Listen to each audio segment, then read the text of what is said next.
Olá, eu sou Ernesto Abercó e vamos hoje falar sobre um tema super interessante que é a contabilidade e ver exatamente quais são as novas formas de pensar a contabilidade. Vamos lá. Eu tenho um vídeo que eu fiz em 1992. Ele está aqui no meu site, na parte de economia. E ele fala exatamente sobre esse sonho que eu sempre tive, de mostrar o processo de como o ERP pode automatizar a gestão de uma empresa. Então vamos ver esse vídeo. Ele está aqui embaixo, narração empresarial. Vamos lá.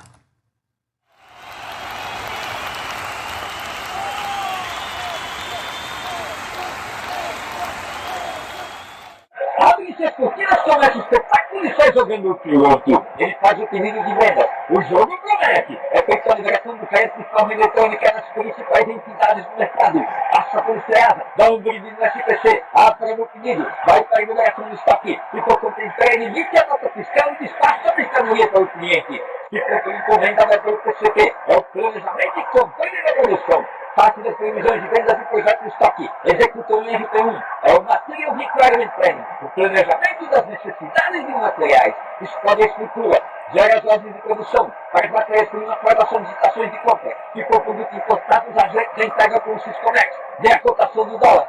Ele está subindo aqui, Rosane, as condições vão. As cotações são enviadas via internet para os fornecedores. O fornecedor recebe, dá os preços às condições de entrega e de pagamento. O sistema negocia a prescrição e tem um melhor preço. Faz o erro turno, emite o pedido de compra e manda para a frente. O fornecedor recebe, só envia a marcação do follow-up. Planeja, produz, carrega no caminhão e despacha a mercadoria para o seu destino. É o Supply Chain Management, funcionando de verdade. Veio o recebimento, pega o material, passa pelo controle de qualidade, coloca no estoque de matéria-prima e olha a integração sendo feita em tempo real e automaticamente. Atualiza os livros fiscais, o pedido de conta inclui o título no contas a pagar. E olha lá, até o lançamento automático já é feito, de forma automática e inteligente. Material entra agachando no estoque, meia requisição, por trás, roda a mercadoria, coloca no show de fábrica, deu o MRP2, entra na jogada, é o manufacturing de Resource Planning. Faz a carga máquina, aloca os recursos, minuto a minuto, operação a operação, ninguém fica parado. É todo mundo se mexendo. A produção rola macia, vai entrando no estoque de produto acabado. Tem até colocou eletrônico controlando o processo. E tudo sai valorizado e contabilizado pelo custo estándar e pelo real. A depreciação é calculada pelo ativo fixo. A mão de obra é pela folha de pagamento pelo ponto eletrônico. Até os custos indiretos são rateados pela contabilidade. Volta agora no faturamento. Ele tem um produto, prepara, emite a nota fiscal e chuta a mercadoria para o cliente. É logística que não acaba mais. A duplicata vai para o contador receber. Ele passa o título para o banco, e é assinado. Ninguém põe a mão na bufunfa. O banco recebe, quita o título, faz o depósito, devolve a informação para o sistema e vai enchendo a bola do caixa. É dinheiro que não acaba mais. Mas vem enquanto vai pagar e estraga a festa. Só que assim, por conta do receber e emite o fluxo de caixa. Tá sobrando, tá faltando. É feita a simulação. Paga, recebe, quita, aplica, financia, resgata e compara com orçamento. E turma se precisa com um controle destes. Mas o financeiro não para. Manda os lançamentos para a contabilidade. Ela recebe, livre, pela direita, avança, sozinha. Não tem ninguém na marcação. Passa pelo balancete. Manda o menino deles. Sistema fiscal. Centenária, a bola vem na cabeça do CIF. É o Executive Information System. Vem da Talermal, faz tabelinha, com o workflow, pega os resultados, consolida, sintetiza, analisa, entrega de bandeja para os diretores. Eles recebem, se reúnem, decidem, analisam. Bateu, tô sentindo o cheiro do gol. Chutou, é gol! A torcida explode de emoção. E olha lá no placar eletrônico. Receita, 10, despesa, 0, é 100% de aproveitamento. Pois é, vimos essa transmissão que foi feita em 18 anos e até hoje a gente está lutando para tentar conseguir fazer todo esse processo automaticamente. Como eu sei que nesse evento aqui nós temos desde jovens estudantes de contabilidade até mestres, eu vou tentar fazer essa apresentação falando de uma forma simples, de um lado, e em alguns momentos me aprofundando mais nos conceitos de tudo da contabilidade, vamos dizer assim. E vamos começar com um tema que está ligado à contabilidade, mas que é bastante complexo. principalmente no Brasil. A questão da tributação, principalmente a tributação das empresas de lucro real. Então, esse aqui é um desenho, uma foto de um livro que um deputado lá de Brasília colocou no saguão lá do Congresso, há um tempo atrás, mostrando o tamanho da nossa legislação tributária. Mais alto do que um homem lá. E vamos ver se muda, né? Parece que está realmente nas prioridades do governo, de alguma forma, simplificar isso. Mas não vai ser fácil, porque ela é complicada devido às várias situações que a gente tem. Então, vamos falar um pouquinho de quais são essas variações entre impostos e contribuições. Primeiramente, os âmbitos. Nós temos o âmbito federal, onde você tem o imposto de renda, a contribuição social sobre lucro líquido, o IPI, o PIS, o COFINS, que são duas contribuições, com o fim de favorecer aí uma distribuição de renda, o imposto de importação, o INSS, que foca mais a folha de pagamento. Então, esses são os impostos federais. Estaduais, além de alguns impostos aí de transferência, tudo, a gente tem basicamente no RP o ICMS e o ICMS-ST. Vamos ver em detalhes. E no municipal, o ISS, o Imposto sobre Prestação de Serviço. Então, esses são os principais impostos, tem muito mais, que mexem no sistema de RP. Bom, primeiro detalhe é que esses impostos podem ser cumulativos ou não cumulativos. O problema do cumulativo é quando você tem uma cadeia de produção ou uma cadeia de distribuição. Então, se cada um dessa cadeia vai pagando aquele imposto, dependendo da alíquota, a coisa vai se acumulando. E se quanto maior for essa cadeia, maior é o que esse produto vai sofrer de impostos. E hoje, um dos pontos que as empresas acham que funciona muito bem, e de fato funcionam, é exatamente cada empresa fazer apenas um pedaço da produção, ou então um pedaço da distribuição. E com isso você tem cadeias longas, que às vezes passam por 6, 7 empresas, desde o fabricante até o consumidor final, para chegar no mercado. E aí você tem um acúmulo de impostos tremendo. Então, se criou o não cumulativo, também chamado de valor agregado. O que é basicamente esse não cumulativo? Vamos ver. Por exemplo, você paga ICMS 18%. Então, você é, por exemplo, o segundo da linha. Você pagou lá por R$ 150 na hora de você vender o produto. Então, você pagou 27. É um baita imposto, porque o teu fornecedor já tinha pago 18. Então, você não recolhe os 27. Você se credita dos 18 que o teu fornecedor pagou. Então, você vai pagar 27 menos 18. E de onde é que você pega esse 18? Da nota de compra. Então, a gente tem que ter todo um controle na nota de compra, verificar se ela dá direito a crédito, porque somente produtos ou itens que entram na produção é que realmente dão direito a crédito, e aí você vai pagar apenas 9. E aí eles adotaram também essa regra de créditos no caso do PIS/COFINS. E aí eles fizeram duas alíquotas. Uma para quando tem crédito. Então, quando tem crédito, a alíquota do PIS é 1,65 e a do COFINS é 7,6. Altas, né? Somando com os outros impostos. Já se for o processo cumulativo, por que tem o processo cumulativo? Porque algumas empresas não têm do que se acreditar, que aliás é a nossa empresa. São empresas que envolvem praticamente só mão de obra. Minha despesa no Aeropeflex, 95%. Então, não tenho de que me acreditar, porque a folha de pagamento não dá crédito. Não tem o imposto do PIS e COFINS. Então, aí, a alíquota é menor. Quando é cumulativo, é 0,65% e 3%, PIS e COFINS. Aqui vamos ver como sairia caro realmente se não tivesse o crédito. Evidente que depende da alíquota. Mas eu vou pegar o exemplo do ICMS, então eu estou pegando 18%. Então vamos supor que o fabricante foi lá, fez o produto, vendeu, pagou 18%, dá R$18. O atacadista recebeu, vai vender por 150 para ter um lucro, mas pagou mais 18%. Se ele pagasse cumulativamente, ele ia pagar 27%. O distribuidor recebeu do atacadista, mandou para frente por 200, mais 36 de imposto, 18%. E o varejo finalmente vendeu por 250, e o que aconteceu aí? Mais 18%, R$45. Aqui dá um total absurdo de R$1.260 de impostos nessa soma aqui. Não, não é bem isso. Dá 30, valor bem alto aí.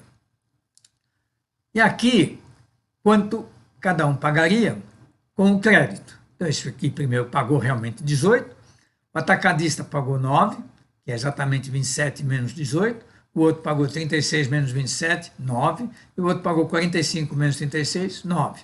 Pagou exatamente R$45 total, quer dizer, foi o que o governo arrecadou em toda essa operação e que é o valor justo, que é 18% sobre o preço que finalmente o produto foi parar na mão do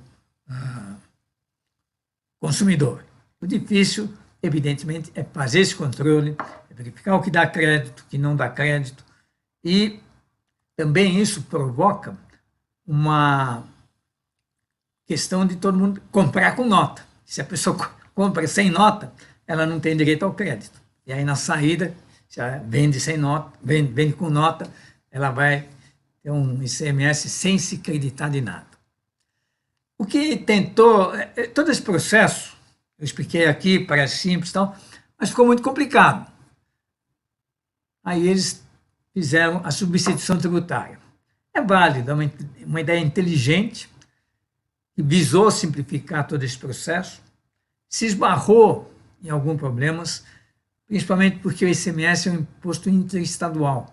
Então, quando a mercadoria passa de um estado para o outro, não deu muito certo, porque o recolhimento é feito pelo fabricante inicial, no estado onde ele está. Aí se criou muitos convênios e protocolos, porque quando acontece isso, há necessidade de se distribuir esse ICMS. Uma parte da cadeia está no estado, a outra parte está em outro estado, cada estado quer receber o seu ICMS. E para isso se criou convênios e protocolos, que nem sempre funcionam a ponto de obrigar, na passagem do estado, fazer com que aquela empresa que vai fazer essa transição ter que recolher uma guia em prol do estado para onde a mercadoria está indo e chegar na barreira com a guia paga, senão não passa na barreira. Aí tem os NCMs, quer dizer, esses valores. O grande problema da substituição tributária é que ela precisa prever quanto o produto vai ser vendido na última ponta, ao ser vendido ao consumidor. Agora, imagine uma cerveja, sai lá da Brahma, vem passando pela distribuidor, pela atacadista e tal, se cai num bar de esquina, vai ser vendida a R$6. Se cai numa boate de luxo, vai ser vendida a R$28. Então, esse MVA, que é a margem do valor agregado, quem determina é o governo. Quer dizer, o governo é que tenta adivinhar qual vai ser o preço a ser cobrado na reta final, ao ser entregue para o consumidor. Faz estatísticas, consulta, já teve tanta briga, porque os comerciantes falavam não é esse o preço real, e o governo falava que, e fala que fez pesquisas. O MVA, então, é que vai determinar que, por exemplo, esse produto que está saindo do fabricante por 100 e vai ser vendido no varejo por 250, aqui é como funciona hoje. Vai pagando cada um 9% até chegar nos 45%. Todo mundo tem que ser fiscalizado. E muita gente aqui sonega no meio. Então, a substituição tributária funciona da seguinte maneira. Esse camarada aqui, o fabricante, ele vai pagar o 100 e vai pagar mais 27, que é o ICMS-ST. Ou seja, quanto é aquele ICMS que vai ser pago, que seria pago aqui no final, pelo varejista? Ou pelos outros que estão aqui, ó, 9 mais 9 mais 9. Então, a cadeia toda pagaria R$27. de ICMS, para dar os 45%, que é exatamente os 18% do 250. Então, o fabricante vai pagar 100 mais 27. Ele é o substituto. Ele vai ser o responsável nesse recolhimento, vai incluir isso no preço.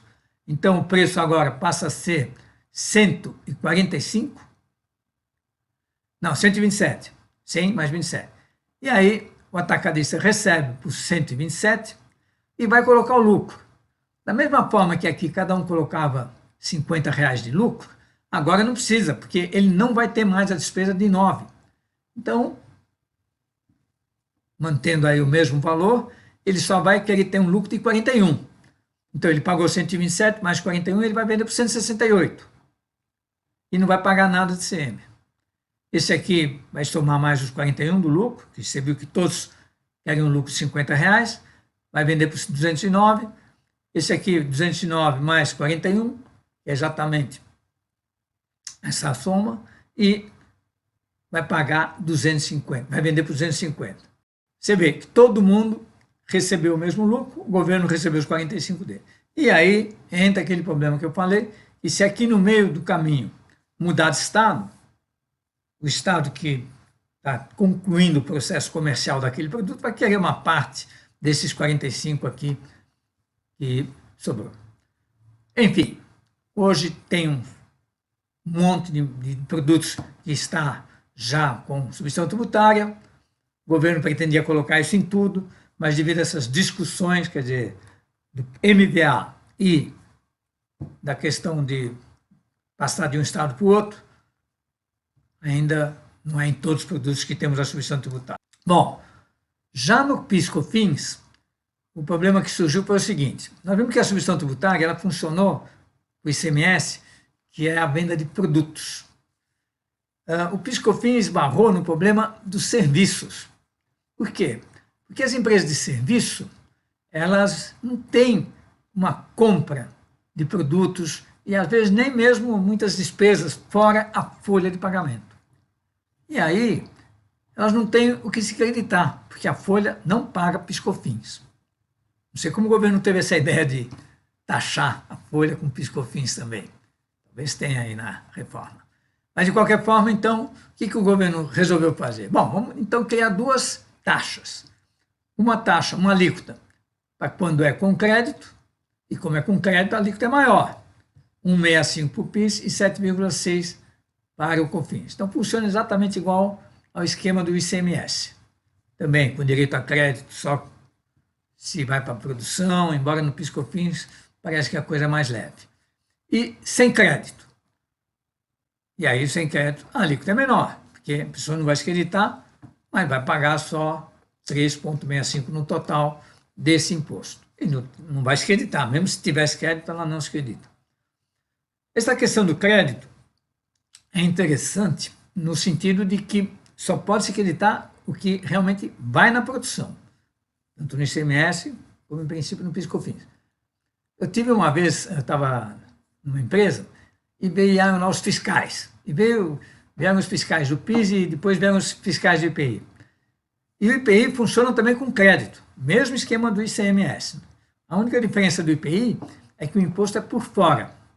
Ele é somado ao valor do produto, enquanto que o ICMS está embutido no valor do produto. E o incrível é que essa empresa ela se acreditava de algumas coisas da produção, tipo assim, lixa, ou então a soda cáustica que eles usavam para limpar o chão. E assim, vai na produção ou não vai? Porque o que vai mesmo são os componentes que vão no produto. Agora, os produtos auxiliares é sempre uma dúvida.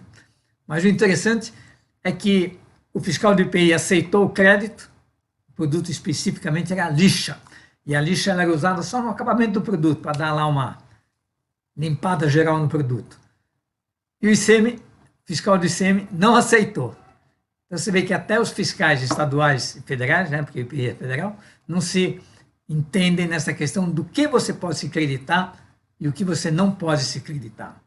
E para isso tem exatamente no caso do IPI tem o CST e no caso do ICMS a gente usa o CFLP. Aí nós temos também as retenções. A A retenção é outra coisa. Eu gosto desse exemplo aqui. Você, como funcionário da sua empresa, você vende o seu serviço para ela te pagar o salário. Então, a empresa compra o seu serviço e te paga o salário referente à compra desse serviço que você está prestando para ela. Muito bem. Aí, você, no final do ano, tem lá o salário dos 12 meses, teria que pagar o imposto de renda.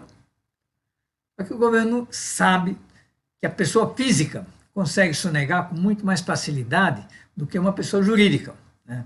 Fiscalização na pessoa jurídica, não são tantas pessoas, é um número menor, e é mais fácil. Então, o que ele fez? Retenção. Ninguém sai perdendo, nem a empresa, nem o funcionário. Simplesmente, quando paga o teu salário, eles retêm uma parcela do seu salário, retenção, imposto de renda retido na fonte, IRRF. E aí você recebe um pouco menos. Pô, me ferrei, recebi menos. Aí, pô, ganhava 10 mil, só recebi 9 mil. Não, mas esses R$ 1.000, ele é um ativo que você tem. É como se você tivesse pego esse dinheiro e botado no banco. É seu. No final do ano, quando você faz sua declaração, você vai lá, calcula quanto você tem que pagar de imposto. Ah, tem que pagar 10 mil. Ah, mas eu fui retido em 1.000. Vai lá e subtrai 1.000. Vai pagar só 9 mil. Então, e a empresa tem que recolher esse imposto. Inclusive, retenção da compra, se a empresa não retém, é considerado crime. Ela pode até, o diretor, ser preso, porque é apropriação indébita. Aquele dinheiro não é dela. Ela está retendo, mas é um imposto do funcionário e tem que ser recolhido por ela. E assim acontece nas compras. Hoje, praticamente toda a nota de venda retém o imposto e a pessoa, então, quando está recebendo a mercadoria, ela foi retida. Assim como a empresa lá pagou um valor menor para você, você que está comprando mercadoria vai pagar um valor menor para o teu fornecedor, porque você está sendo retido. E aí, você tem que pegar e recolher esse imposto aqui para o governo. Pagou menos para o teu fornecedor, vai ter que recolher lá, tá? Bom, hoje eles fazem retenção do imposto de renda, na contribuição social, no PIS, no COFINS e também no INSS e no ISS quando é uma venda para outro município. Aqui no caso da contribuição social e do imposto de renda, veja que você não recupera esses impostos assim quando você vai vender, porque você só vai ter essa despesa quando você fizer a sua declaração de imposto de renda. Então, tem também, isso acontece então na nota de saída, tá? Quer dizer, na venda, quando eu estou emitindo uma nota de saída, eu emiti lá uma nota de 1.000, eu vou ter lá menos retenção de imposto de renda, menos contribuição social, menos PIS, menos COFINS. Tá? Quer dizer, eu como vendedor vou receber menos. Pô, sacanagem, vou receber menos. Então. Mas, em compensação, quem vai recolher uma parte, os impostos dessas vendas aqui, é o meu cliente. Tá? Então, é o mesmo imposto, né? Porque uma operação ela é de compra e venda. E o tratamento contábil é que é diferente. Então, isso aí nós vamos ver mais para frente um pouco. Tem uma pequena diferença nesse tratamento contábil. Mas, de qualquer forma, nem num caso, nem no outro, quer dizer, nem na compra, nem na venda, isso é uma despesa ou uma receita. Isso é apenas um processo financeiro, porque você só está retendo temporariamente aquele valor e recolhendo. Assim como, por exemplo, no pagamento da folha, se o teu salário é 10 mil, você recebeu 9 mil, a empresa lança como despesa de funcionário 10 mil. 10 mil. Pagou 9 mil e tal, mas esses 1.000 é um imposto que foi retido e que ela vai ter a vantagem de que quem vai recolher depois é exatamente, no caso, o funcionário. Bom, então, quem compra paga menos e recolhe. Quem vende recebe menos e não recolhe. Quem recolhe é o comprador. Quer dizer, é jogar. Um detalhe aqui interessante que o governo, não sei se não percebeu e tal, Mas ele previu o seguinte, primeiro, que você tem empresa grande e empresa pequena. E é o que acontece normalmente, que é uma empresa pequena que presta serviço para uma empresa grande. Retenções só funcionam em serviço. Tá? Aí é mais fácil controlar a fiscalização da empresa grande. Então, por isso que o governo fez esse processo de retenção, assim como na folha de pagamento. É mais fácil fiscalizar a empresa do que a pessoa física. Só que hoje existe muita coisa ao contrário também. Uma empresa pequena, fábrica, uma empresa fabricante, mas quem está prestando serviço é uma empresa grande. Ela presta serviço para um monte de empresas e tal, e se tornou uma empresa grande. Então, ela retém, esse camarada aqui devia recolher, como ele é pequeno, está lá desapercebido, não sofre fiscalização, ele não recolhe. Então, aí o tiro saiu pela culatra. Bom, pessoal, essa questão, eu classifico isso em 4 coisas, né? Quer dizer, você tem a despesa do imposto, você tem a retenção na compra, a retenção na venda, mas que são casadas, e você tem o crédito. Então, no tratamento dos impostos, você sempre tem que estar pensando na contabilidade, nessas 4 possibilidades. Um imposto, quando você vê lá ICMS, o IPI, PIS, ele pode ser uma despesa, pode ser uma retenção na compra, pode ter sido uma retenção na venda, ou pode ter sido um crédito. Complica. Bom, pegando aqui os regimes de tributação, o governo chegou e falou, puta, para empresa pequena está muito complicado, como de fato está. Então eles colocaram aí o sistema simples, o Simples Nacional.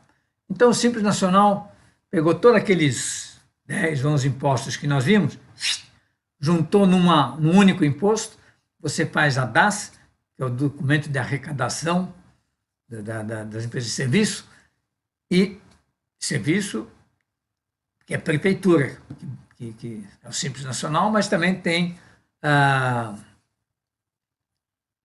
comércio. E você só paga uma determinada alíquota.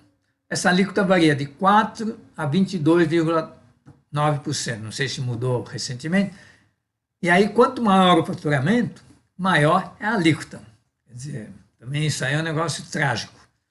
Mas é para evitar também um pouco que todo mundo fique no simples. O governo, às vezes, se acha prejudicado. E aí você tem várias tabelas, né?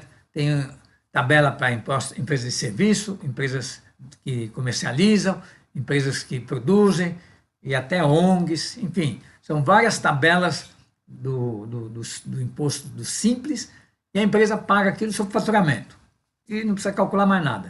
Todos os impostos estão embutidos aí. Então tem essas tabelas e tem um limite também.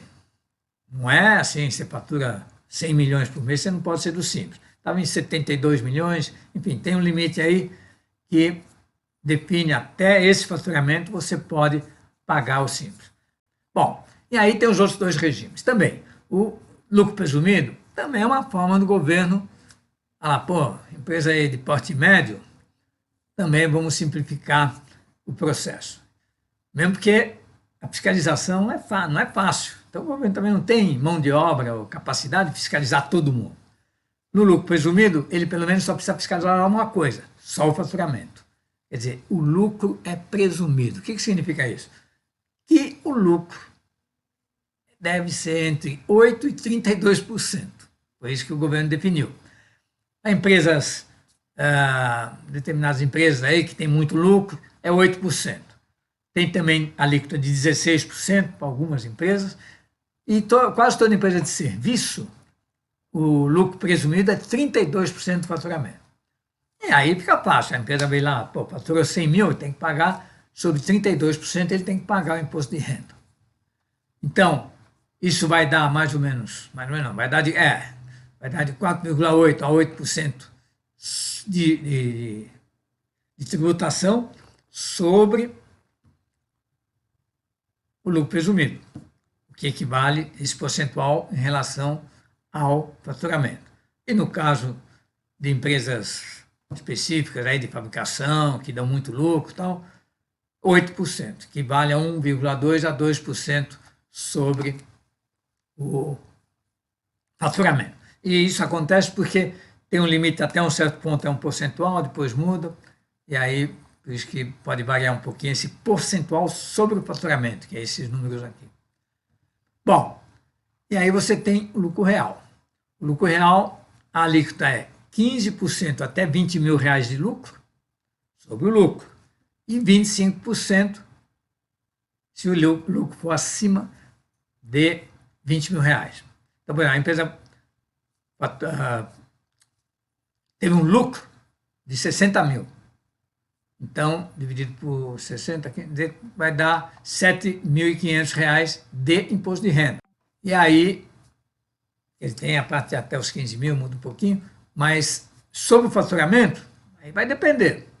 Vai depender porque o faturamento pode ter sido altíssimo, o lucro foi um certo valor menor, tal, vai ser sobre o lucro, que é o mais justo mesmo. Bom, então o imposto de renda tem esse complicômetro, principalmente porque tem esses três regimes. A contribuição social sobre lucro é mais um imposto aí, o governo tem, principalmente para negócio de, não sei onde bem ele aplica esse dinheiro, mas vai lá, vai sobre. Então é 9% sobre o lucro, aí é uma alíquota única. E no caso do lucro presumido, também, dependendo aqui de onde a empresa está situada, se está nos 32% ou nos 8%, vai pagar uma determinada contribuição. Então, aqui sim tem esse diferenciamento, essa diferença, mas no caso de lucro real, é 9% para todo mundo. Então, o PIS/COFINS, nós já falamos, é 1,65 quando é valor agregado, lucro presumido é 0,65. Isso aqui, pessoal, tem exceções, tá? Tem empresa de lucro real que paga sobre faturamento e tem empresa de lucro presumido que paga sobre valor agregado. Aqui tem o COFINS também, né? Só que a alíquota é maior. Esse aqui é a principal, acho que vai ser a primeira medida que o nosso amigo vai mudar, Paulo Guedes, vai ser juntar PIS/COFINS, porque é exatamente igual todo o cálculo, só muda a alíquota, somos dois, o governo lá que divide esse valor onde ele deve se direcionar. ICMS. ICMS, então, ele é um imposto estadual e que tem várias alíquotas. E aí essa alíquota de ICMS, em alguns casos, chega a 25%, produtos de luxo, em alguns casos chega a 19%, mas às vezes também não é que o ICMS é 19%. Na verdade, o ICMS é 18% e depois tem mais um imposto de 1%, 2% sobre pobreza, algum adicional. Tá? Bom, de qualquer forma, o contador é que vai dizer quanto é que é o ICMS, se precisa dividir ele ou não, e isso tem que ser colocado na nota. O IPI é sobre produtos industrializados, quer dizer, se você produziu, se você industrializou o produto, e ele funciona que nem ICMS, ele dá crédito. Aí depois, se aquele camarada que comprou revender, aí ele não tem mais IPI na saída. E aí também ele não se acredita, porque ele não tem IPI na saída, vai se acreditar do quê? Então, quem não produz, não tem crédito. O IPI, ele vem destacado na nota, então ele é cobrado adicionalmente. E se você não tem crédito, evidentemente, você tem que somar no custo. E aí já entra no estoque com o custo do IPI adicionado. Muito bem. Ele tem uma alíquota tremendamente variável. Se é produto de luxo, pode chegar a 50%. Se é produto de necessidade, a alíquota é mais baixa. Aí você tem o ISS. ISS é Imposto sobre Serviço. Ele está embutido no preço. Você tem que já calcular qual é o preço do seu produto, sabendo que você vai ter uma despesa de 2% a 5% sobre o valor do serviço. E aí você recolhe. Tem uma confusão aí, uma complicação, quando o serviço é prestado fora da cidade onde você está estabelecido. Eu estou em São Paulo. Aí eu presto suporte, eu vou fazer uma obra lá em Campinas. Pô, o pessoal vai sair daqui, vai para Campinas, vai até dormir lá, vai ficar lá fazendo aquele serviço. Pô, é justo que esse imposto seja pago à Prefeitura de Campinas, não à Prefeitura de São Paulo, porque o serviço foi prestado lá. Então, nesse caso, você não cobra, você deduz o valor do ISS que estava embutido no seu preço, cobra menos do teu cliente, quer dizer, você dá um crédito. Aí você dá um crédito na saída. Você ia cobrar 100, Nesse 100 está incluído 5 de ISS. Mas quem vai recolher o ISS agora vai ser lá. Você mesmo vai recolher lá. Então você não vai poder receber esse dinheiro do teu fornecedor, porque você vai ter que chegar lá e recolher lá. E aí então você cobra 95 e depois você vai lá e paga os 5% de ISS. Bom, aí você tem o INSS. O INSS tem a confusão de que ele era sempre sobre a folha de pagamento, né? 20%, mas depois tem aí umas alíquotas de SERPRO, SENAI, SESC e tal, que chega mais ou menos a 5% a 7%. Então você pega e paga esses 20%. E aí, isso também foi uma luta muito forte das empresas de tecnologia, porque a mão de obra é muito importante, é muito grande. Ela fatura 100, tem uma despesa de 80, 75 é mão de obra. Aí o INSS é uma paulada, porque normalmente a folha não ocupa isso numa indústria, num comércio. E o fundo de garantia? O fundo de garantia não é um imposto, tá? Porque não é um dinheiro que vai para o governo. Ele vai para o governo, mas vai num fundo de garantia por tempo de serviço que o governo depois devolve às pessoas que se aposentam ou que querem comprar uma casa. E às vezes, a gente viu recentemente aí, teve uma distribuição desse dinheiro para favorecer a indústria, né, as vendas e tudo. Então, o fundo de garantia é 8,5%, também de vez em quando varia um pouco essa alíquota aí, mas basicamente. Bom, o que eu quero dizer é que, olha, a carga tributária nossa é pesada, é complicada, e o governo está pensando em mudar isso. Vamos ver o que vai acontecer. Está se falando muito em regime, mudança do regime tributário. Bom, vamos pegar aqui um exemplo de uma empresa de lucro real. Rapidinho só para ver. Eu tenho um faturamento de 100, matéria-prima 40, folha 30, despesas 15 e lucro de 15. Essa soma aqui dá 100. Vou pagar 3,75 de imposto de renda, né? Lá os 32% sobre o lucro. Vou pagar a contribuição social, 9%. Vou pagar ICMS de 100, menos 40 da matéria-prima, que dá 60 vezes 18%, dá 10,18,8. IPI, vou pagar sobre os 60, que é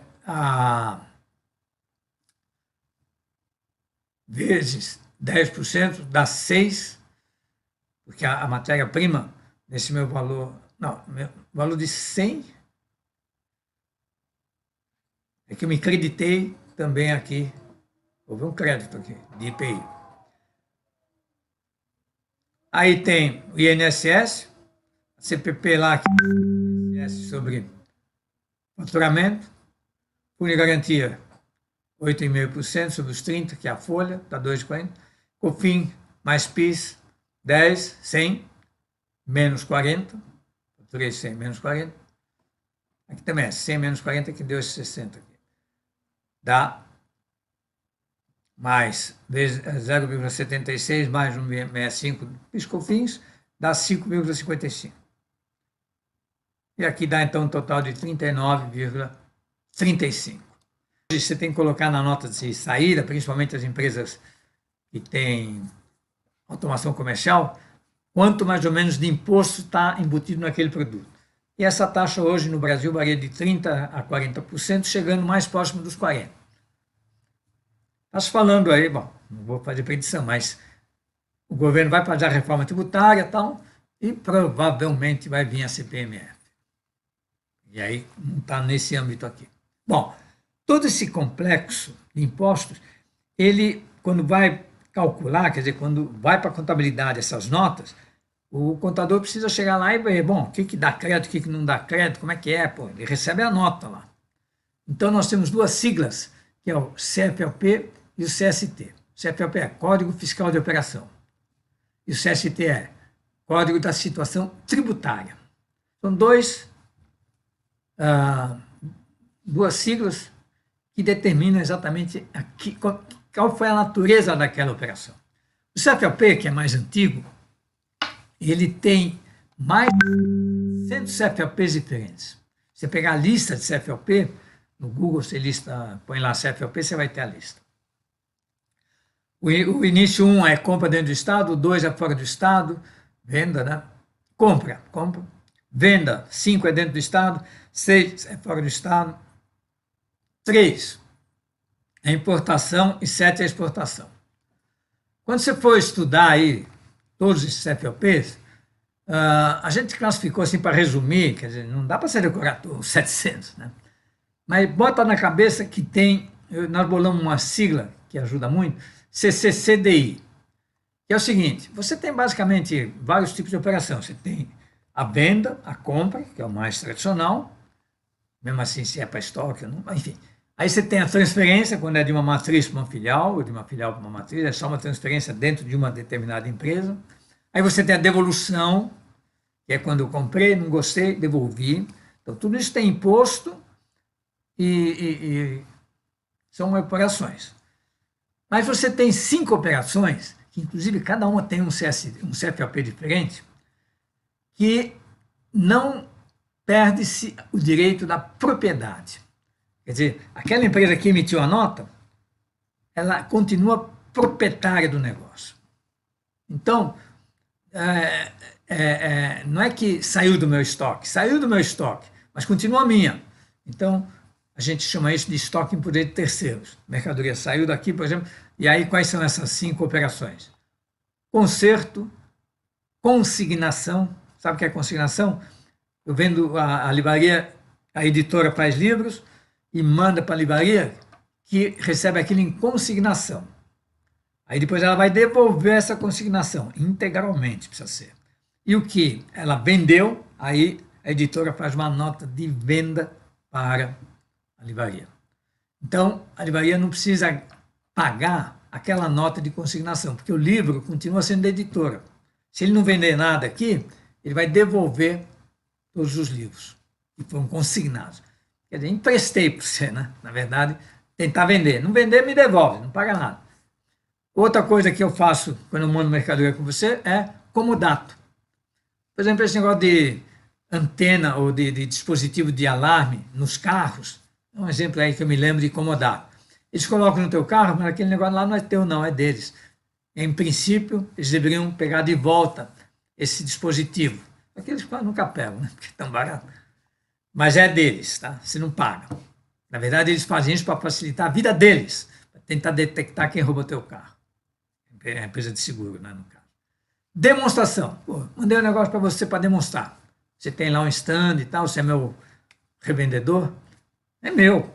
Devolve depois. Então, todo CCCDI tem que ir e voltar. E aí tem prazos que ninguém respeita de 60 dias. E industrialização. Industrialização é o antigo beneficiamento. Eu mando a mercadoria para você, eu mando parafuso, mando a lata, você vai só juntar a lata com o parafuso. Devolve os 2 produtos e vai me cobrar pelo serviço que você fez. Então, CCD, consignação, comodato, conserto, industrialização e demonstração. Só tente lembrar que existe isso no CFOP que define isso aí. Aí você tem os CSTs. Então nós temos 4 CSTs, o ICMS, PIS, COFINS e IPI. O CST, aí é confuso, O CST do ICMS, por exemplo, não diz se dá crédito ou não. Não dá, não diz. Quem diz é o CFOP. Então você precisa olhar o CFOP para saber se aquela mercadoria dá crédito ou não. Por exemplo, o 1101, 1102, compra para industrialização e para produção e para revenda, dá crédito. O 1556, compra para consumo, não dá. Mas quem definiu isso foi o CFOP. E quem definiu o CFOP foi o contador.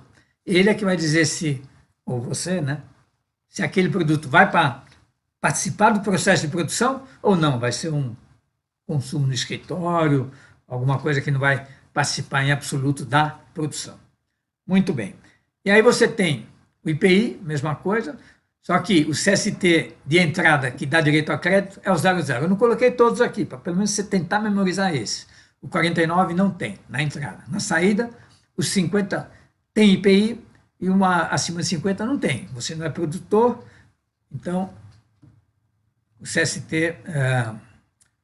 quer dizer, também você pode vender uma coisa que não... não tem IPI.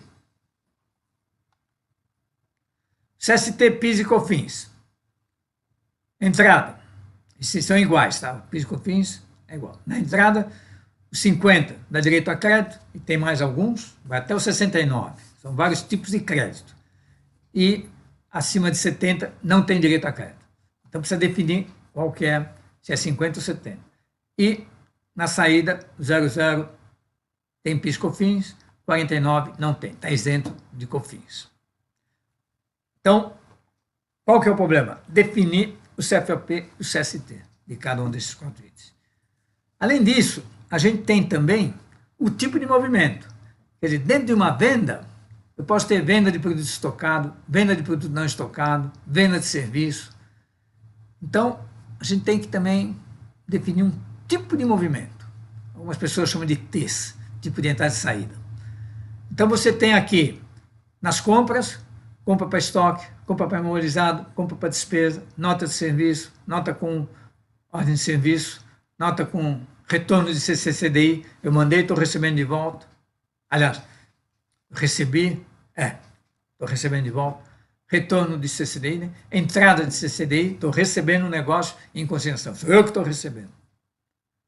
Devolução, está entrando, tudo que é C é compra, é uma entrada. Devolução de venda de não estoque, vendi um negócio que eu não estocava, estou recebendo de volta. No estoque, então tem um tratamento contábil diferente daquilo que estava no estoque. Que vai voltar e vai para o estoque. De ICM, PIS, COFINS, quer dizer, o imposto está na nota, eu preciso lançar, preciso contabilizar. Então eu tenho aqueles créditos que eu falei, do ICMS, do PIS, COFINS e IPI. Tem a retenção na compra, eu falei disso. E aí tem as guias, que são exatamente para pagar esses impostos. Então, no imposto, na guia, eu tenho uma despesa, que é a guia de despesa do imposto, e nessa mesma guia eu tenho 2 valores negativos. Eu vou subtrair, né? Eu estou, no caso, a retenção na compra, eu retiro, então agora eu recebi menos, e agora então eu vou pagar menos imposto. E retenção na venda, eu estou pagando aquele imposto que o vendedor vendeu para mim. Então também é um tipo de movimento. Assim como na venda, tem vendas de serviço, produto estocado, remessa, de CCCDI e tal, assim como tem na compra. Tem as devoluções, assim como tem aqui, né? Porque uma devolução de compra, né? Você comprou um negócio, vai devolver, você vai fazer uma nota de saída. E se você estiver recebendo, você vai fazer uma entrada. E é uma venda. Tem que subtrair das vendas daqui. É complicado. Imposto positivo na nota, quer dizer, os impostos que constam na nota, ICMS, ST e IPI, estão lá e já normalmente são somados no produto.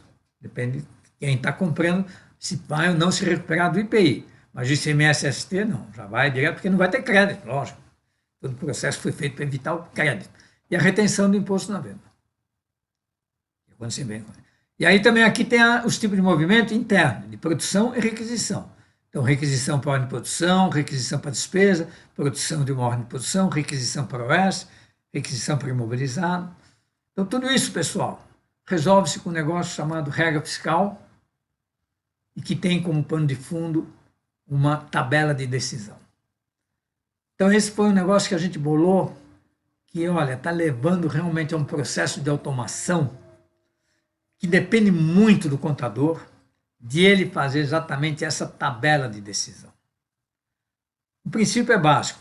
O princípio da tabela de decisão, vou mostrar aqui o slide seguinte, ele funciona da seguinte forma. Vamos supor que você tem 3 variáveis.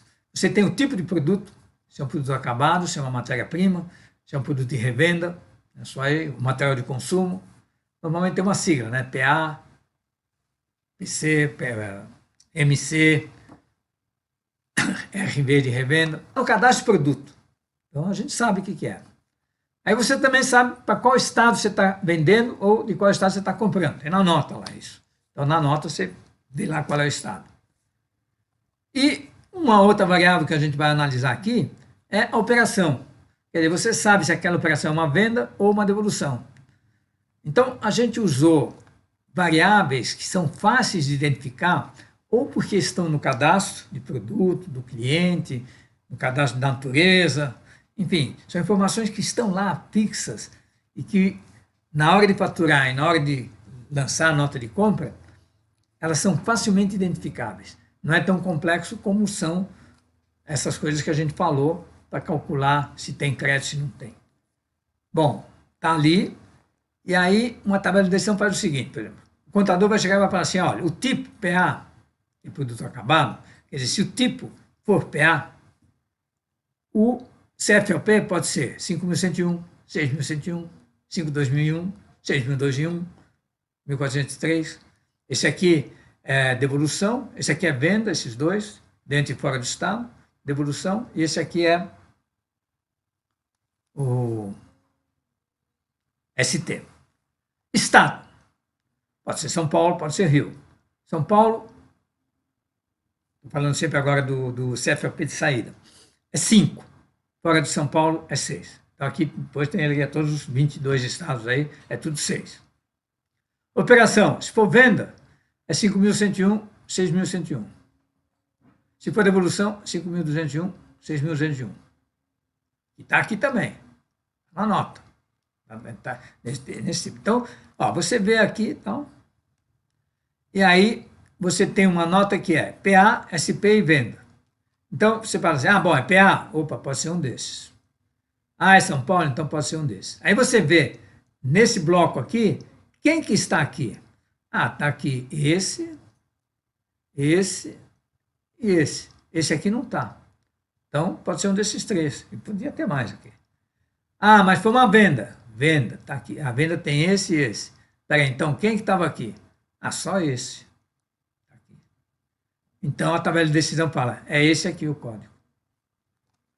A tabela de decisão sempre tem que chegar numa única conclusão, numa única definição. Se, por exemplo, ainda tiver, se 6.101 tivesse aqui também, né, no caso de venda, aqui, está o de 6.201. 101, se ele tivesse, por exemplo, aqui, em São Paulo, aí não tinha chegado ainda numa conclusão. Então, a tabela de decisão, às vezes, tem um exemplo aqui de uma tabela de decisão, tem o estado, tem o tipo fiscal, tem até o NCM influi. Se é operação de compra, de transferência, de remessa, de devolução. Você vai falar, mas não são informações que você tem que ter de alguma forma. Quer dizer, quem está digitando a nota. Ou o programa, por exemplo, que está descendo com uma nota de compra a partir de um XML. Ele tem essa informação. Se ele tem essa informação, ele consegue chegar na tabela de decisão, numa única solução.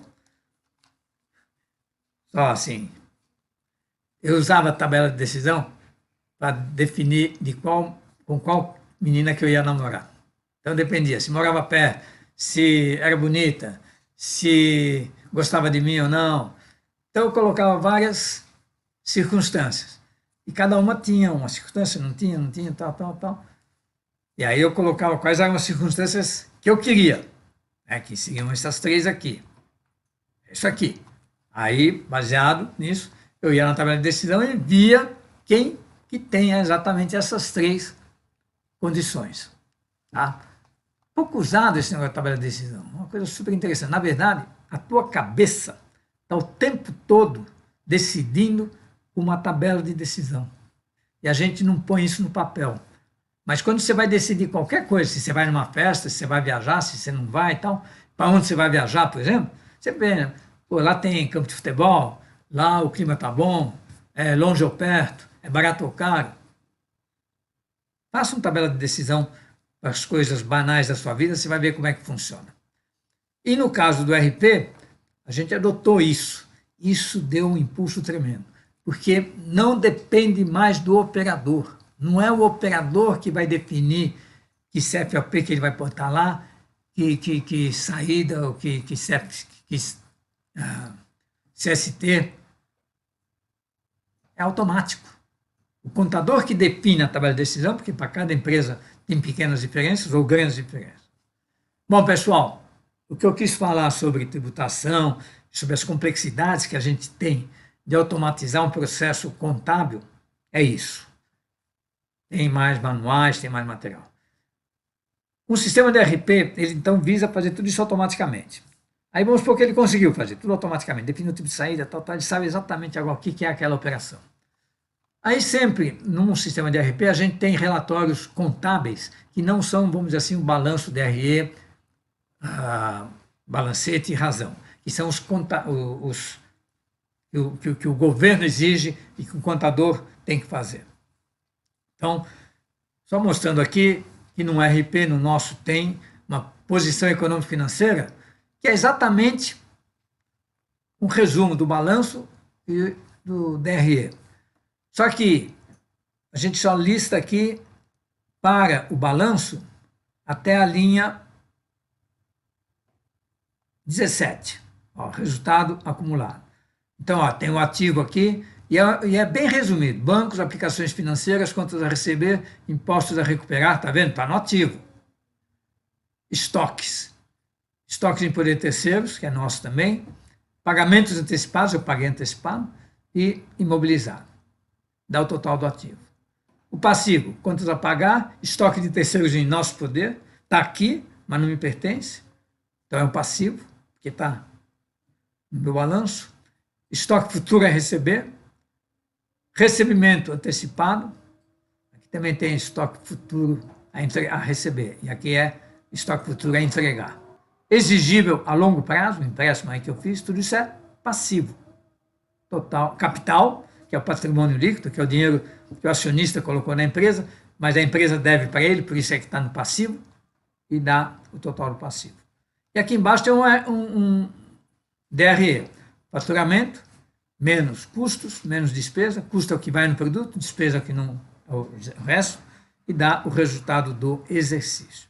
Então esse resultado aqui depois é transferido para o total do passivo como resultado acumulado. Está aqui também já, tem uma linha aqui, resultado acumulado, que é o lucro dos anos anteriores. Então, o PEF, posição econômica, e ele tem depois, para cada uma dessas linhas, todo o detalhamento de todas as movimentações. Item, no caso do faturamento, item a item de cada nota fiscal que foi emitida. E subtotalizando por qualquer uma das colunas que você necessitar. Então, isso é que um RP precisa proporcionar, quer dizer, relatórios que permitam você saber detalhadamente cada operação, como é que ela foi, quanto é que foi o valor, tal, detalhando cada linha. O Pivot Table é um outro relatório que também apresenta o resultado de uma forma bem interessante. Você pode comparar com budget, você pode ter vários meses aqui para comparar a evolução da tua receita, da tua despesa, elas estão aqui com categoria, subcategoria, você pode ter 2 níveis e os valores, enfim. O empresário, ele sempre precisa ter esses números rapidamente, online. Isso aqui, se foi feita uma venda às 10h15 e ele entrar no sistema às 10h16, ela vai aparecer tanto no Pivot Table como no PEF, porque está tudo online. Hoje você tem o BI também, que nós também usamos, que também dá essa informação aí com gráficos, todo cheio de frescura, aí, bacana, mas ele depende de um tal do ETL, que é um processo que leva tempo, que é trazer os dados do RP para o BI e mudando algumas coisas. Bom, pessoal, sei que o tempo está corrido aqui, mas vamos lá. Vamos ver, então, como é que a gente automatizou totalmente esse processo de fazer a contabilização. E aí você tem os lançamentos contábeis.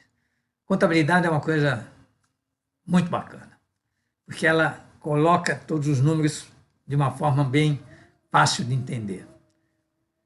O problema, piadinha rapidinha, todo mundo deve conhecer, mas talvez os mais novos não, tinha um contador numa empresa, tal, fantástico, tal, mas um dia ele faleceu.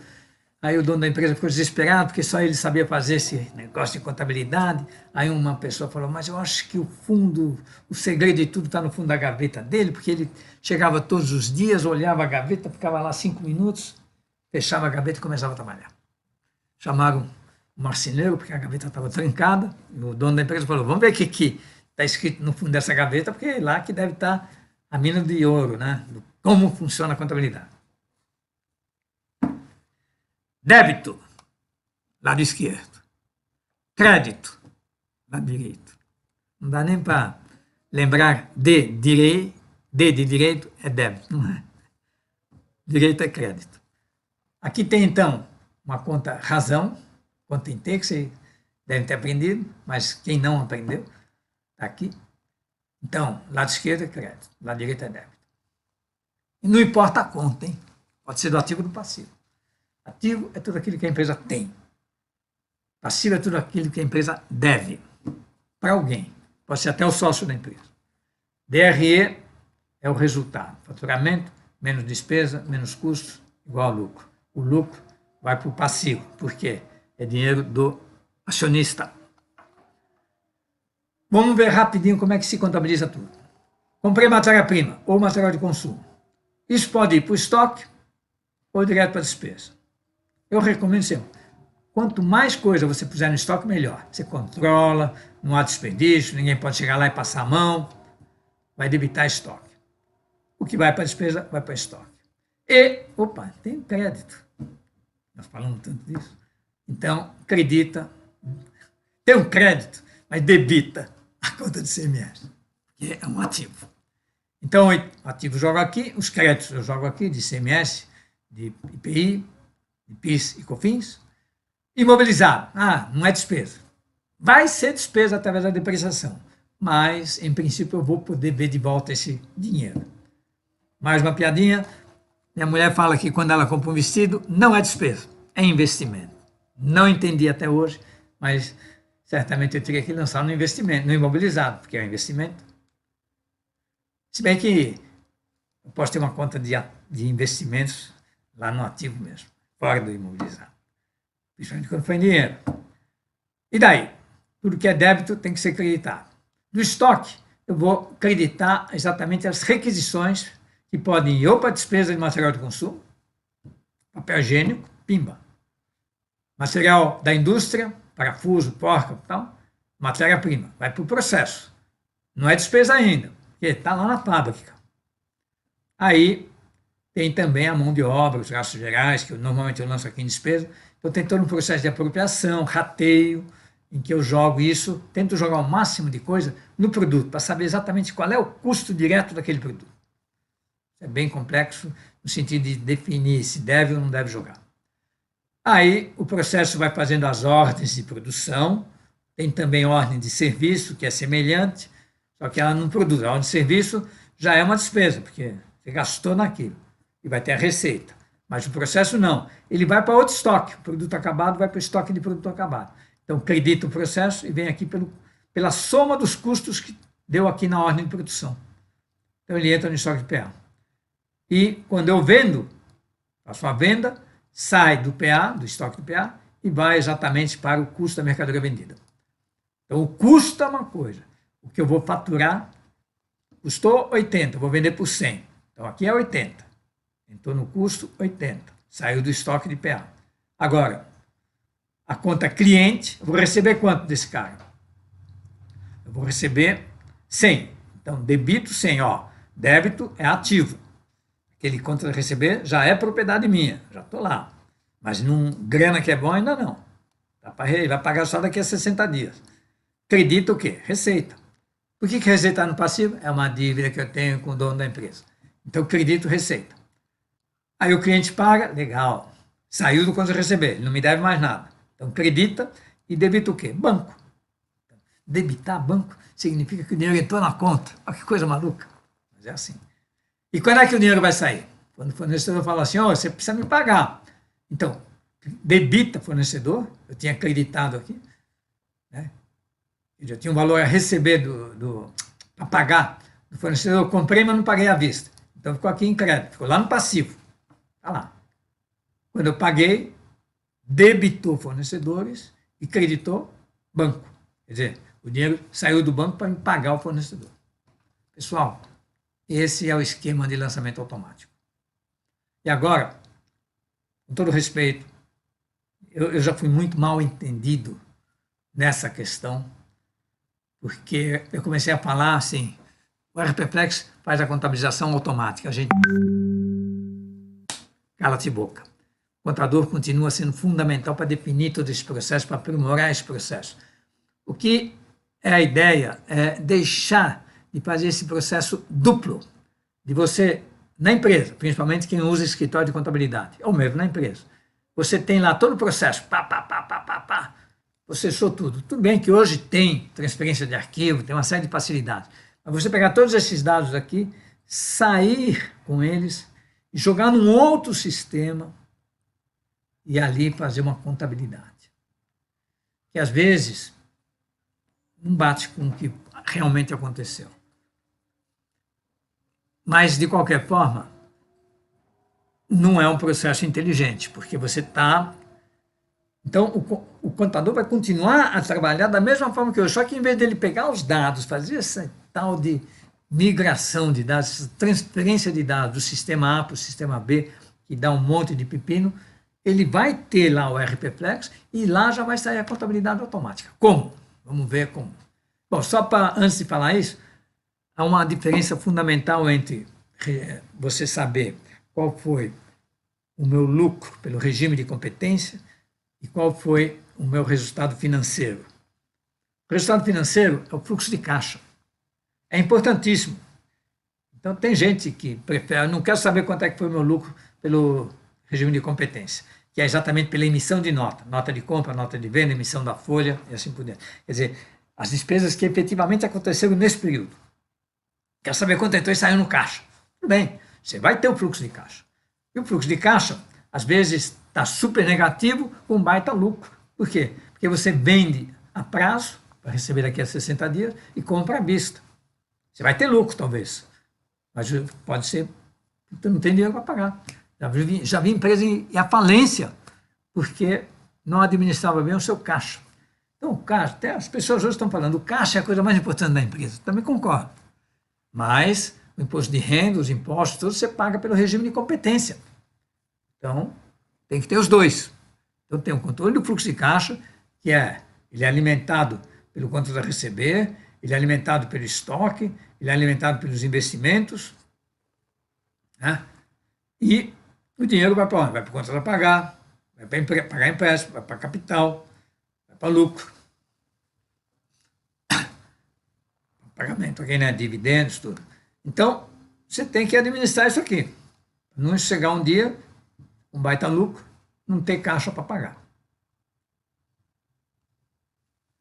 Bom, então o sistema tem que ter também um controle exato do caixa. O SPED. Aí o governo criou aí, já vai fazer, acho que 10 anos. Também acho um negócio fundamental, né? O governo não conseguia fiscalizar todo mundo, cada um entregava um monte de coisas, tinha várias... E fizeram esse negócio, Serviço Público de Escrituração Digital. É muito bacana, é muito legal. Eu só tenho uma coisa a falar. Poderia ser mais simples. Por exemplo, você tem um SPED contábil. Esse até que está bem legal, tem lá os vários tipos de registros, vamos ver aí, mas poderia ser um pouco mais simples também. O contribuição e o fiscal é que eu acho que... Primeiro que eles são basicamente a mesma coisa, porque o contribuição trata do PIS, COFINS e INSS.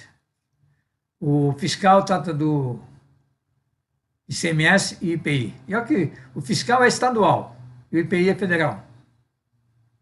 É porque são semelhantes. Enfim, talvez a reforma tributária mude um pouco isso, mas os dois são importantíssimos. E o fiscal agora, uma série de mudanças, é o que controla realmente. O objetivo está na cara, né? Pegar a venda sem nota. E realmente acabou. Acabou. Não tente vender e comprar sem nota. ECF.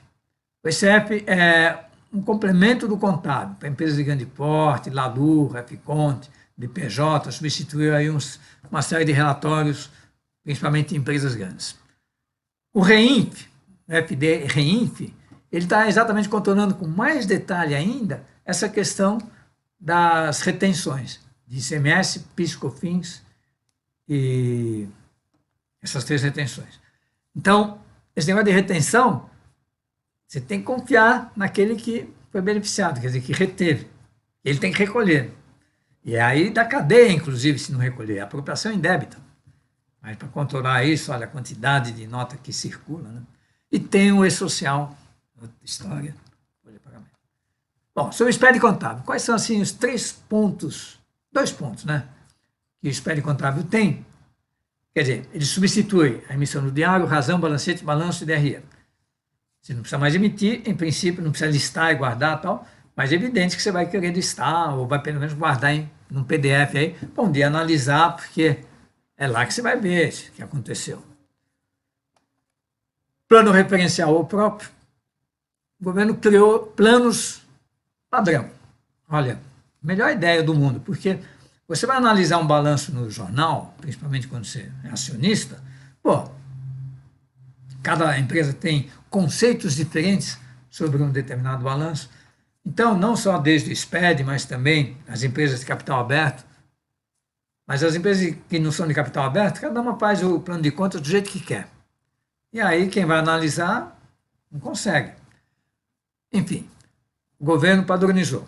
Ele fez 9 planos. Né? Plano para a indústria e comércio, plano para a companhia de seguro, plano para repartição pública, para a empresa que faz doação.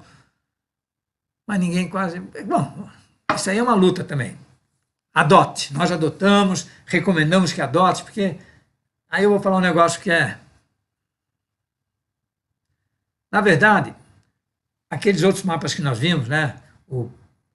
A posição econômico-financeira, o pivot table e tal, normalmente é por lá que o empresário mesmo, no dia a dia, mesmo porque é atualizado aqui, analisa para tomar suas decisões. E com isso, o balanço, o balancete, enfim, os relatórios contábeis, eles perdem um pouco aquela sua importância na gestão do negócio. Eles vão ter importância na fiscalização, no pagamento dos impostos. Disso. E muito empresário fala, não, o meu balanço não bate em nada, o meu DRE não bate em nada com meus relatórios de controle aqui que eu tenho. Devia bater, né? Uma coisa interessante que eles colocaram no plano de contas do SPED contábil, eles colocaram uma coluna de centro de custo. Ah, mas centro de custo já existia, Ernesto. Não, existia para as contas de despesa. Nem a Receita tinha centro de custo, muito raro. Todas as contas têm centro de custo. Contas do ativo, do passivo. Eu não sei se foi com essa ideia que eu vou falar aqui que eles fizeram isso. Mas se fizeram, deviam ter dado outro nome. Porque centro de custo está na cabeça ainda, pelo menos dos empresários velhos, de que aquilo é um lugar da fábrica em que eu tenho uma despesa. E o centro de custo, então, nós usamos na conta bancos, no plano referencial, só tem a conta bancos. O que então é o centro de custo? São os bancos, Itaú, Santander, Bradesco, Caixa Econômica. No caso da conta cliente, no plano referencial só tem uma conta, cliente. O que é o centro de custo? O cliente, nome do cliente. Fornecedor, nome do fornecedor. Estoque, nome do produto. Então a gente usa todos os centros de custo. Quer dizer, o balanço, os relatórios são super detalhados, porque principalmente o razão. Quer dizer, cada produto tem seu razão, cada cliente tem seu razão, cada banco tem seu razão. Bom, e tem esse programa aqui. Então, o validador, ele é o programa que... Porque o SPED, o que ele é? Ele é isso aqui que é... Cadê aqui, ó? Ele é um arquivo TXT. O SPED contábil é um arquivo TXT, separado por barrinhas. E você não consegue ler aqui.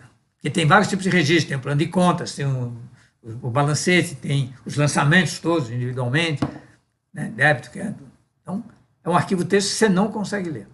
Então, para isso, você tem que fazer realmente o diário, o balancete e tal.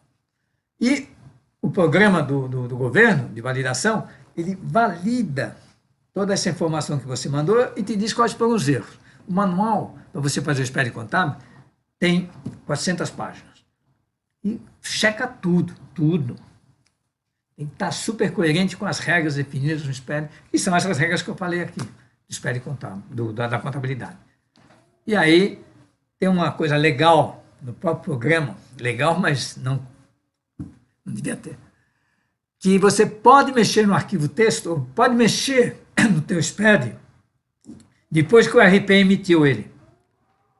Então, o RP emitiu, pela 15ª vez, emitiu o SPED contábil e saiu errado. O contador vai lá e fala, deixa que eu acerto aqui. Acerta e aí valida. E senão não valida. Enquanto não tiver sem erro, não valida. Então é isso que faz esse programa validador. Quer dizer, você gera o arquivo texto, submete a esse programa testa para ver se não tem erro. Se não tiver erro, aí vai para o governo. E aí vai ser processado lá nos megacomputadores do governo federal. Bom, espere contribuição, substitui um monte de coisas aí antigas, da Com e tal, mas basicamente controla PIS, COFINS, que é federal, espere fiscal, ICMS e IPI, que é do Estado, mas tem o IPI aqui, então o governo federal também precisa. Tem vários perfis, tal. Complica. Bom, e para terminar, pessoal, vamos falar sobre contabilização automática.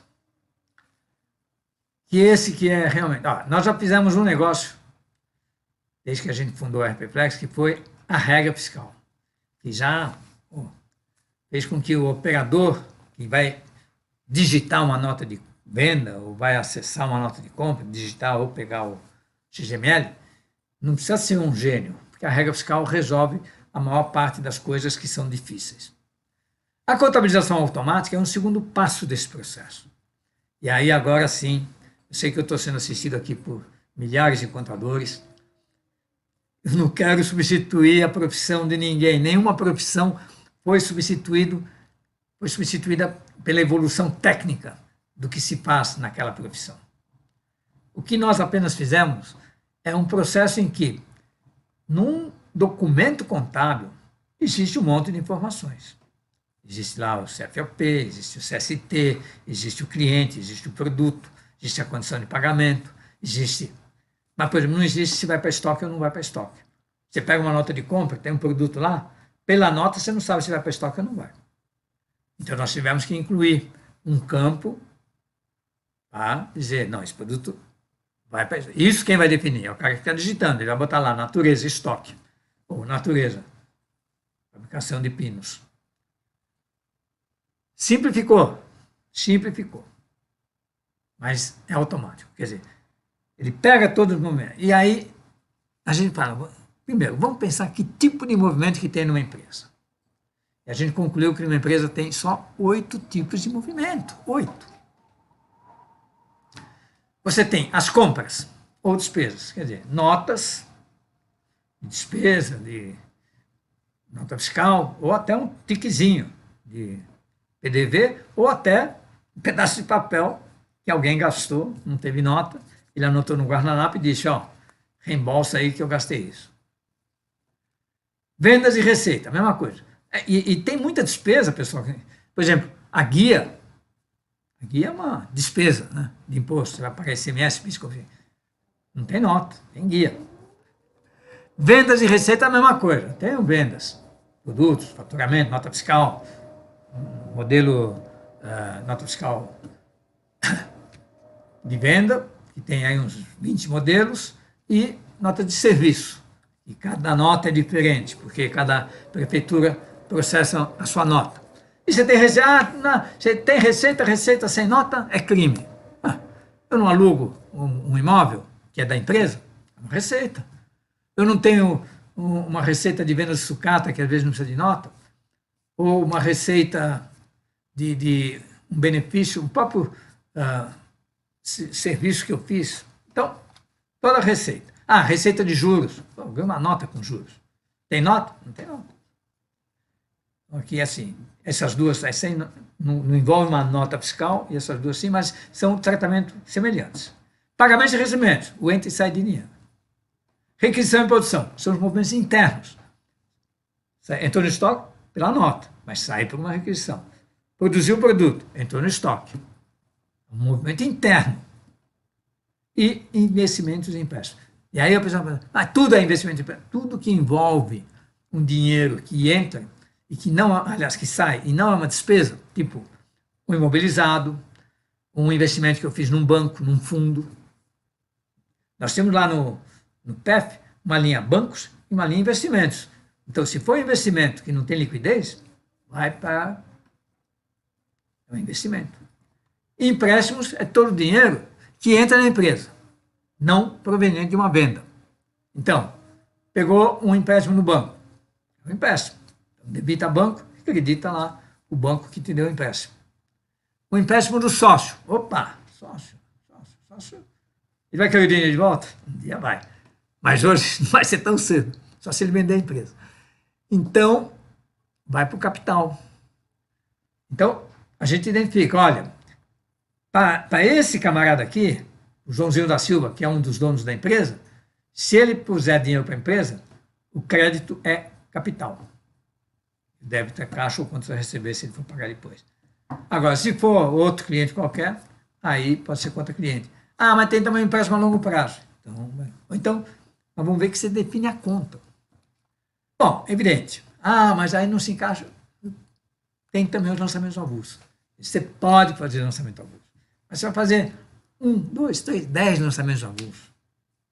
Aqueles que são exceção. E mesmo aqueles que foram gerados automaticamente, você pode ir lá e mudar.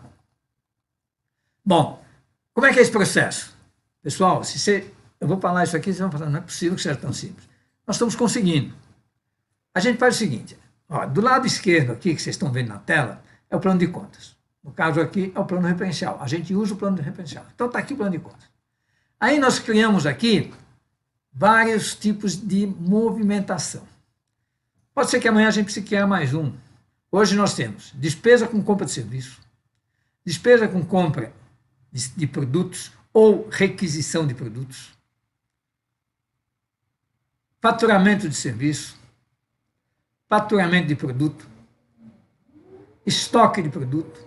Quer dizer, estoque aqui é em qual estoque vai determinado produto. Eu tenho estoque de matéria-prima, estoque de produto acabado, investimentos, empréstimos, bancos, clientes, fornecedor, imobilizado. Como é que funciona isso? Olha que forma simples. Nós temos esse programinha aqui, que é o que a gente chama de deparo. Então, aqui está o plano de contas. Aqui nós temos exatamente essas situações que eu falei. Para cada uma dessas situações, a gente vai selecionar aqui as contas e vai ticar aqui dizendo para onde deve ir aquele produto, aquele cliente, aquele fornecedor. Então, vamos pegar aqui o exemplo da primeira linha que eu falei, despesa com compra de serviços. Eu comprei um serviço não estoque, então, opa, já facilitou. Vai para uma despesa. Para qual despesa? Então, aí tem um detalhe. Mas o serviço, às vezes, pode ir para outra despesa? Pode. Mas, normalmente, esse serviço aqui, taxa de conta corrente, esse serviço aqui, instrutor, esse serviço aqui, curso de gestão empresarial, esse aqui, aula de ginástica, 99,9% das vezes vai para a mesma conta. Então, eu venho aqui no plano de contas e seleciono uma conta. Ah, selecionei aqui outras despesas operacionais. O contador é que vai me dizer que conta que eu vou selecionar. E venho aqui e marco, tá vendo? Tem um quadradinho aqui, os serviços que vão ser debitados nessa conta quando eles ocorrerem. Pá. E clico aqui nessa flechinha. No que eu cliquei nessa flechinha, essa conta aqui vai parar aqui, ó. Tá vendo aqui? Muito bem. Parou aí, e aí o programa que vai rodar o SPED, ele olha, taxa de serviço. Taxa de serviço é para debitar na conta. Não. Quer dizer, é no momento que eu estou fazendo SPED que eu estou contabilizando todos os movimentos. No momento que eu estou fazendo SPED, é que eu estou contabilizando todos os movimentos. Aí eu pego lá o outro item que nós falamos, despesa com compra de requisição. Então, comprei ou requisitei um produto. Então, tem produto que não é estoque. Aqui é o caso de produto que não vai para estoque, ele vai para uma despesa. Então, vou lá e seleciono quais são as contas que esse produto vai ser debitado quando houver uma nota fiscal de compra ou uma requisição desse produto. É produto. Aí você fala, mas você falou que vinha sempre para o estoque. Tudo bem. Aí eu tenho essa parte aqui, ó, estoque. Então aqui, se por exemplo tem um produto lá, argola. Toda vez que eu compro argola, ela vai para o estoque. A compra, ela vai para o estoque. Então, eu vou selecionar o produto, aliás, a conta estoque, pode ser para o estoque de matéria-prima, estoque de produto acabado, de matéria de consumo. Então, eu seleciono lá, estoque de matéria-prima, pá. marco lá, argola, flechinha. Ele vai dizer assim, olha, toda vez que houver uma compra da argola, debite estoque. E ainda posso até checar se houver uma compra em que não foi colocado na natureza de estoque, foi colocado na natureza de despesa, opa, aí vai para a despesa. Então, eu vou, naquela linha que eu tinha pego de despesa, eu posso marcar também o estoque. Eu posso marcar o mesmo produto em 4, 5 situações diferentes. Depende se aquele produto foi comprado direto, né? Quer dizer, sem passar pelo estoque. Se ele foi comprado para estoque, se ele foi vendido, aí também, no faturamento de produto, que conta que eu acredito a venda daquele produto. É revenda, é venda de matéria-prima, enfim, eu vendo esse produto. Também eu nunca vendi esse produto, não vou colocar a conta, e aí o sistema vai dizer, opa, não tem conta para esse produto. Assim como para investimento. Por exemplo, eu tenho lá um investimento, eu tenho uma conta no ativo, que normalmente fica no banco, junto com bancos, que é investimentos, que é investimento em dinheiro. E tem uma conta de imobilizado. Então, por exemplo, eu fiz um investimento num fundo. Aí vai para aquela conta do ativo lá. Então eu marco aquele investimento, porque eu marco aquela conta de investimento, e lá na minha coluna de serviços, vai aparecer lá, investimento, tal, quando eu clicar em investimentos, vai aparecer os nomes dos investimentos. Cada investimento tem um nome, assim como cada empréstimo tem um nome. Então, pelo nome do empréstimo ou do investimento, eu defino se aquilo lá vai para, no caso de investimentos, se vai para investimentos ou se vai para imobilizado. E no caso de empréstimo, inclusive, pelo cliente, pela pessoa que está dando aquele empréstimo. Se for um banco, se for um acionista. Então, eu vou lá e marco, olha, no caso do sócio, está fazendo um empréstimo, acredita a conta capital. Agora, se for um banco, e é um empréstimo a longo prazo, você vai a conta empréstimo a longo prazo. Então, eu vou definindo qual conta que vai aquele movimento, em que situação. Por exemplo, o banco, caiu um dinheiro lá. Bom, a qual banco vai? Então, no documento, no título a receber, está dizendo qual é o banco. Então, eu vou lá e vejo que conta contábil é aquele banco, né? Porque eu posso ter mais que uma conta de bancos. Depois eu tenho centro de custo. Centro de custo vai ser o nome do banco. Mas eu posso ter banco e bancos estrangeiros, sei lá. Fornecedor. Então, o cliente também. Eu vou definir como é que vai ser exatamente essa partida, né? Aquele cliente, se é um cliente estrangeiro, se é um cliente brasileiro, se é um sócio. Fornecedor também é a mesma coisa. E imobilizados. Então, os imobilizados também têm nome. Veículos. Comprei um veículo, comprei um carro. Vou lá e vejo. Bom, é um produto. Porque no momento que eu comprei, ele tem que estar no cadastro de produto. Cadastro de produto, carro. Opa. Quanto imobilizado veículos aqui? Marco ela. Flechinha. Carros. Aponto ele. Quando eu comprar o carro, ele vai ver qual é a conta lá e vai debitar a conta de veículo. Pessoal, está funcionando. Evidente. Aí nós criamos mais um negócio. Primeiro, que você pode acertar lançamentos. Então, tem uma tela em que você pode olhar qualquer lançamento de compra, venda, requisição, produção, e chegar aqui e fazer um débito diferente, um crédito diferente, um histórico diferente. Aí você vai aprimorando e tal. Imagine, tem a possibilidade também de você alterar a conta de débito e crédito histórico de um lançamento maluco que realmente não bate com esse processo automático. E da mesma forma, o lançamento avulso. Além disso, você ainda pode fazer um lançamento avulso. Essa tela de lançamento tradicional, né, que hoje é usada, débito, crédito, histórico, valor, tal, centro de custo. Pessoal, eu coloquei aqui isso só para mostrar que não é tão complicado. Isso aqui é um trecho do programa que faz exatamente esse lançamento automático. Então, olha cá, ele testa o tipo de movimentação, né, que a gente viu lá, que o tipo de movimentação também influi muito, né, para ele saber se é uma compra, se é uma devolução, se é uma remessa, se é uma devolução de compra, uma devolução de venda, transferência. Então, testa Se o tipo de movimento for 0,1, já vai debitar essa conta. E aqui, ó, está pegando, no caso, qual é o estoque. Quer dizer, aqui está escrito estoque, mas que vai ler se é estoque de matéria-prima, de revenda e tal. E aqui também, o crédito, ele vai ver qual é o fornecedor.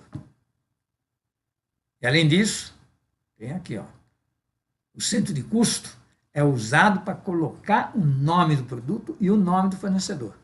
Então, eu comprei um negócio, debitei estoque de matéria-prima. No centro de custo está o produto.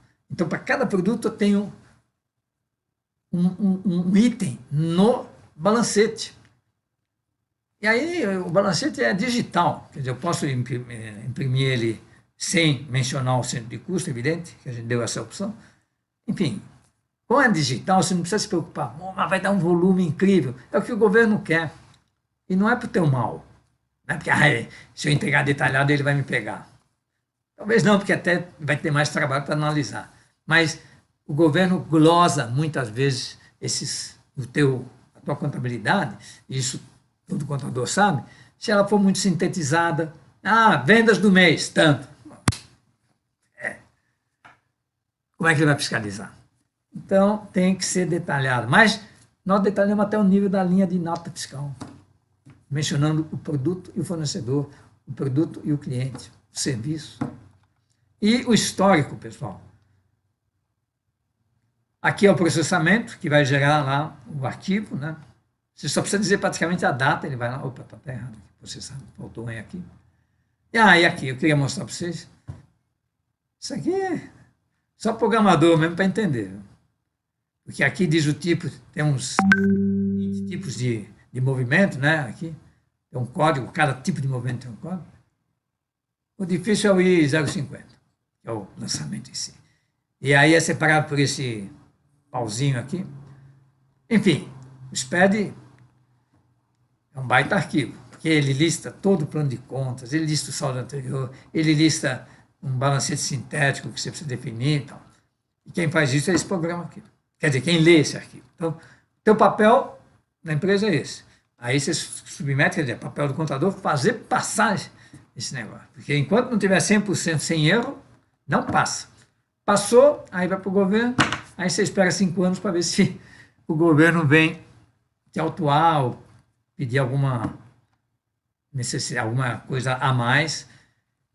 Mas, no começo, a coisa estava demorando realmente 5 anos. O governo estava sempre atrasado 5 anos, que é o prazo que ele tem para fiscalizar. Hoje acho que já está melhor. E até agora, pessoalmente, não sei vocês, não senti muito assim o efeito de todo esse processo. Até eu estou sentindo mais no SPED fiscal, que é estadual. Aí sim, o governo estadual, principalmente de São Paulo, está pegando pesado através do SPED fiscal. E aí, evidente, você tem tudo isso em PDF. Quer dizer, o sistema emite o diário, balanço, razão, balancete da RE em PDF. Aí, se você quiser imprimir, o que eu quero mostrar para vocês aqui é a exatidão do histórico. Vou pegar um exemplo aqui qualquer. Compra de produto para estoque, categoria produto, subcategoria matéria-prima, produto argola. Que é detalhe. De fornecedor padrão, a nome do fornecedor, documento, número da nota 11, histórico. Compra, aqui, quer dizer, detalhe do histórico. Compra de produto com crédito de PIS, COFINS, ICMS e IPI. Contrapartida, o número da conta fornecedor padrão. Pô, que histórico mais completo que esse? E está lá digital. Quer dizer, amanhã vem o fiscal, está tudo aqui, ele nunca vai te atuar, a não ser que você fez realmente negócio errado. Aqui, ó, crédito, a primeira coisa que ele dá é sempre o tipo de movimento, ó, C01, C20, é o crédito ICMS. De fornecedor padrão, DOC 11, compra de produto com crédito, tal. E da mesma forma, razão, tudo separadinho, ó, imposto tal, deixa eu ver aqui se tem um cliente. Fornecedores, fornecedor padrão, esse é o nome do fornecedor, é esse mesmo, não é padrão. E aqui todas as compras que fizemos desse fornecedor, COFINS, enfim. Detalhado isso. Pessoal, muito obrigado. Eu sei que eu levei 1h30, estava previsto só 1 hora, mas como é vídeo, vocês vão assistir. E tenho muitos vídeos no meu site, ernestoabercorn.com.br, no aeroperplex.com.br também. Tem o meu e-mail, qualquer pergunta, dúvida, pode mandar, e até meu telefone. Muito obrigado.